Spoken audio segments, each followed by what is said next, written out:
Hello, hello, greetings, welcome. How are you? Hi, Mr. B. How you doing? Oh, it's so glad to have you on. Welcome to Free Talk with Mr. B. Uh, I'm glad to have you. I'm glad to be here. Great, great. We're hoping that our audience will get to know a little bit about you before we are through. What would you like to tell them about you, Regina? Starting right away. Always, yes. Or Yes, because this is just conversation. We want everyone to meet you in your natural self. okay. Um, Inem, Nigerian. I am an educational consultant, a humanitarian, and an agro businesswoman. I'm very passionate about children and women. Very nice. And at the beginning, the internet was breaking up your name. Could you tell them how do we say your last name, Regina? Inem. Let's see. And I have Inem always is gotten my in last trouble name. for. Did you get that? Yeah, I was always getting in trouble pronouncing it, but I want to make sure I write it properly when we're producing or publishing. Okay. Yeah, and giving back is a conversation. It's getting the world to talk about what we're doing and what we're hoping people to know what we're doing as forms of giving back.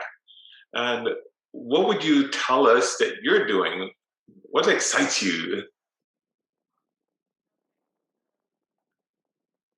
What I do is transform the lives of women, especially widows, the vulnerable ones. We're to start at 1. Can you give me some few minutes? Let me be back a few minutes before 1. Is that fine? For sure, for sure. And shortly. So, welcome back. We figure that things are always live and things are always happening around us. And so we don't try to manufacture an interview because this is real life. Although we're recording live, we figure things happen in real life. Children, the family, business. So I like my podcast to be real like this. Really? Yeah, I feel so satisfied because, for example, a widow, as we were talking about, you support widows, promote women's empowerment, help families, and I even saw on your social media about strong husbands. All of these things are important. But life doesn't stop happening. It happens continuously. So when I'm interviewing, I want life to happen continuously. And I'm not looking for like perfection. I like everything to happen crazy around so that it shows we're really living our lives. Wow. Okay. And don't you find that to be true that we're just living, everything is going to happen anyway? Yeah, sure. Sometimes things might go right, sometimes things might go wrong. Sometimes Yes. it's going to be real. And we give it these names of right and wrong, but what is right? What is wrong? Let us talk.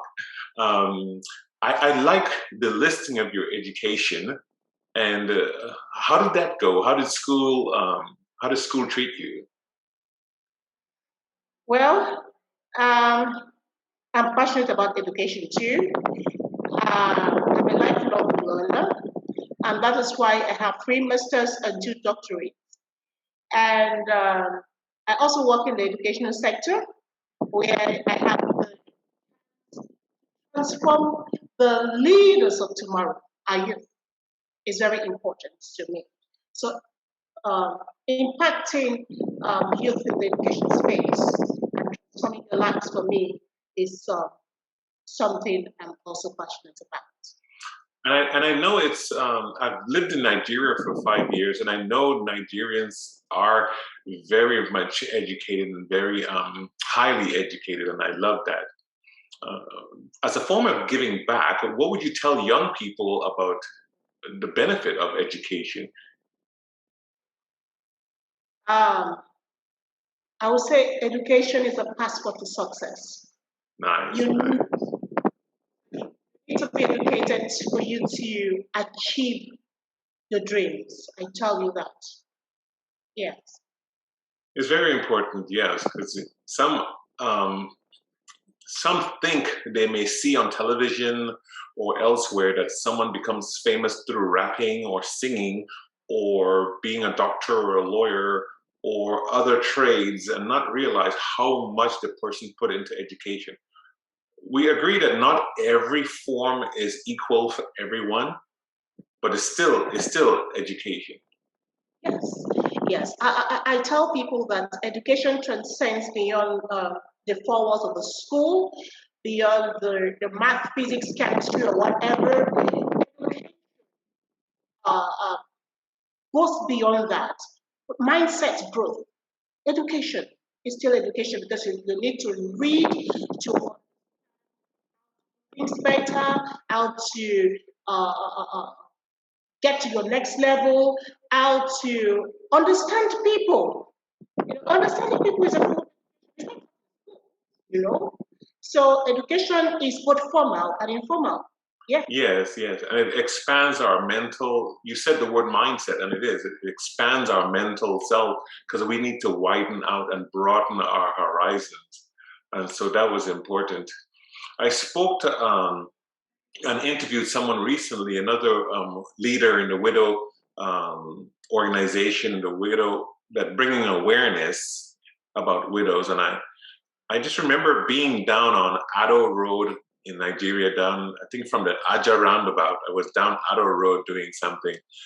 I put that in, I think I put it in my book also, but I just accidentally ran into a group of widows and spoke with them and was able to give some assistance right on the spot since I was speaking to them. I wanted them to pay attention to my farm. So you have to give to get. Um, that giving part, what are we telling them about getting and giving as far as widows? A lot of widows, we can say that disadvantaged. Why? Uh, because the culture in Nigeria does not fully support the education of the girl child. I see. So this young girl gets married to a promising man, and life happened. The man died, and this woman does not have the education um, move her life forward. And what now happens is that she's stuck in poverty. And to compound this, the relation of the man had, my brother had this, my brother had that, and deny this woman of the right of inheriting the husband's property. It must start with you killed your husband because it is assumed that any woman that loses the husband killed the man. So you see, Yes, I heard about that. Uh, uh, uh, um, a symbiotic relationship, a good relationship is moving forward, and the husband dies, and it's always as if it's a stigma that the woman caused his death. exactly. And that is so wrong. Yes, yes. But if the woman dies, it's a life happened and nothing, the man is not blamed for it, and the man marries in the next 2 months. Yes. So, so what now happens is that this woman, one, doesn't get help from the spouse or immediate family, doesn't have a source of livelihood, and is trapped in poverty and must take care of her children. So you see that's why a lot of us that have seen this situation have decided to give a helping hand to widows. Regal's foundation, my foundation, actually started because of a widow that lived close to my house. She lost her husband, young woman. I think she was about 35 years old then. So young. Okay, 35. Children, and the husband died. No help anywhere. Anytime I passed, our house, I saw that she was looking uncared. She looked hungry. I knew that life was happening to her. And the Spirit of God ministered to me that go and help that woman. And I went and I asked her how she was doing. And she was so happy I came to speak with her and opened up and told me what she was going through. I decided to help her. I started giving her money monthly, but I saw that giving her money monthly is not sustainable. So I told her, okay, she's into the sale of smoked fish. I see. So I said, okay, what I can do for you is expand your business so that you have enough income to take care of the children and also send them to school. So what I did, I expanded her business. She came back and said, calls on her, the sun, shines on her. So I decided to help her get, a structure, so that she'll be able to, sell, do the business. And so, but this is interesting that some people think a widow is 65 years old. Here you're talking about someone who's 35 years old. Then you also mentioned you helped her with money, and some people think money can solve problems and not realizing experience is also something that's way more valuable than money. And so, like, you started helping her and started your organization. I started this platform because I thought about sharing experiences. So now our audience is hearing a 35-year-old widow, and you're helping her gain more experience in expanding her business, which was more powerful than money. Yes. Very, very neat. I like to hear that. Because it's approaching it. Sorry? My dream for widows is not just giving them the money, is to make them stand on their own and empower other widows. That's correct. Also, I brought up another point with others because I'm a product of a single mom. A widow becomes a single mom because she was widowed, and then we have other Nigerian and global citizens that become single mom by widows and by a separation of husband, or the husband leaving her, or she having to run away to preserve her health and her children. And it's almost like another form of widowship. It's another form of widowhood. And my question would be, how do you incorporate in your organization those others? Okay, we are only focused on women that have lost their spouse. Why? Okay. Their challenge transcends beyond single mother. They have customs and practices that the family of the late husband imposes on them. Right. For example, they might be told to shave their hair. They might be told they must marry the junior brother or the senior brother of the late spouse. They might be told that they have to drink the water, the water from the cup of the husband. So they go through a lot. So what we do is stand by them and tell them, you don't need to do this. Right. I heard some of these before. I thought they were just a rumor, but it's crazy. So does this even happen in the city or the villages? Yes. Or both? It happens even in the city. It happens. What a terrible stigma. What we are fighting is these traditional practices, these customs that is not favorable to the widows. We want it stopped. We want a legislation put in place by the government to say that no, this shouldn't happen. So what we're doing is we stand by the women and say no, we can't do it. Some of the women that the family of the spouse comes and want to grab all the properties, we get them a lawyer. We are only looking at the widow side. We're not looking at single parents. Let's say the women. No, we are only focused on widows because of the troubles they go through. Yeah, and I understand that. Psychological. Yeah. And I understand it, and I don't even mind. I like everyone to do. Like some people ask me, how come I don't do this or do that? Well, I'm choosing what I want to do at this time because I give back what I can, and that's where you stand also. But I want the world to know, and I want even the single mothers who are stigmatized by the circumstances that they're in, so that they too know there are outlets and there are solutions, and they can still learn from you what you do in your organization, and especially to remove the stigma.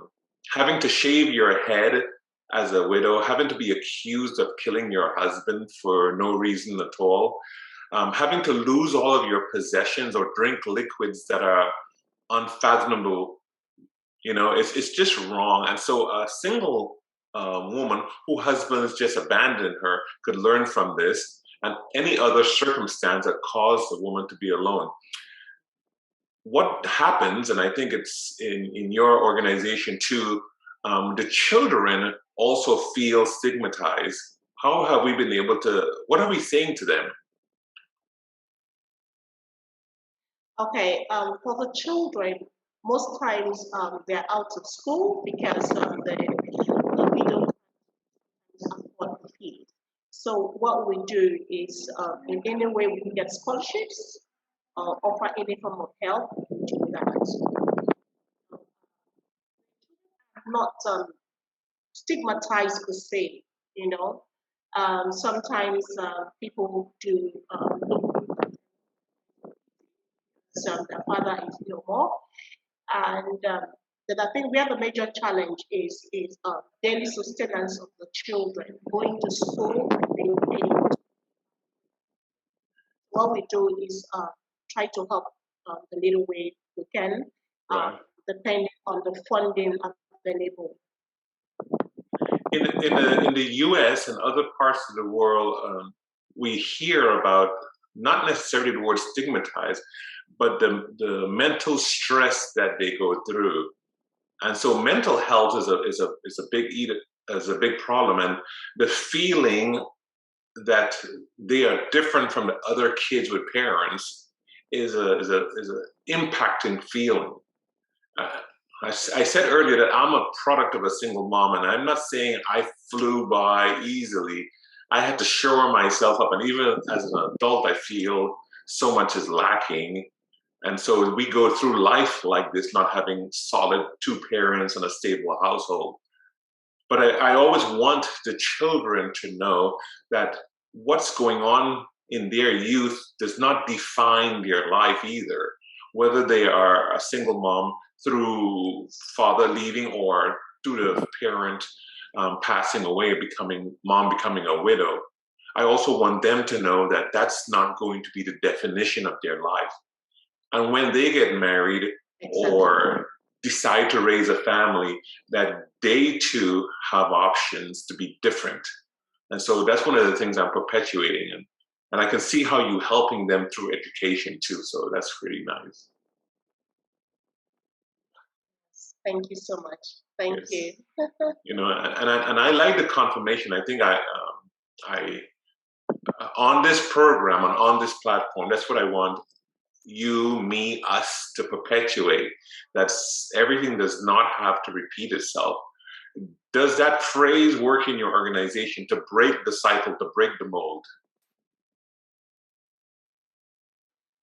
In my organization, we don't believe in self-pity. No, you don't need to. So, and that's why our last International Widows Conference, we emphasized on that. Turn your pain into passion is what we stand for. So, what is your pain? Then turn it into passion. Work through it and come out tall and tell. all have story. I do have my own story. Everyone great do have a story. So you don't wait at the top of the chart, give it up and come out strong. That's what we believe in, and that's what we tell our women, and that's what we tell our youth. Yes, and that's somehow, I don't know why that became a passion for me, but I've been trying to collect people's stories and share it with the world, and that someone somewhere in the other side of the world can benefit from the words you say, can benefit from the words I say. So, like you were saying, if you turn your pain into passion, I didn't realize how painful mine was until I started writing a book and start bringing out all these past. I was like, oh my gosh, this hurts. But I like what you said, turn your pain into passion. And we should tell our widows that, our village that, our communities that, our children that, so that we all can keep communicating about this subject. I think it's a passion for me because I made it through being a product of a single mom, and I want everyone else to make it through also. Sounds like you want that also. Yes, sure. Every time you speak to the groups, what do you leave with them? What do you tell them that you want them to keep with them as an emotional, passionate plea? What do you tell them? I tell them, believe in yourself. Success starts with you. No one defines who you are but you. So I tell them to move. They shouldn't allow themselves to be defined by the circumstances or by people. And they have the potentials to be successful. I need to write my first book, Unleashing the Potential, the Power in You. So I make them understand that they have got power in them, Yes. the power to succeed.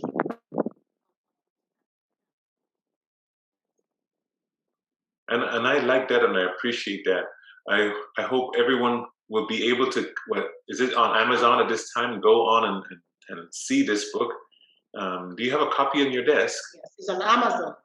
On Amazon, No, no, it's on Amazon. Yes. Do you have a copy on your desk right there? No, it's not here, but it's on Amazon.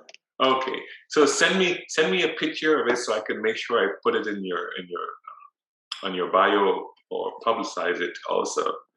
There are many subjects. Okay, there are many subjects I would love to cover. I think you have a lot more things you're passionate about, and I ask all my guests if they were willing to come on with me in the future too, and to speak about those things. Yes. Yes. Okay, thank you. Go ahead.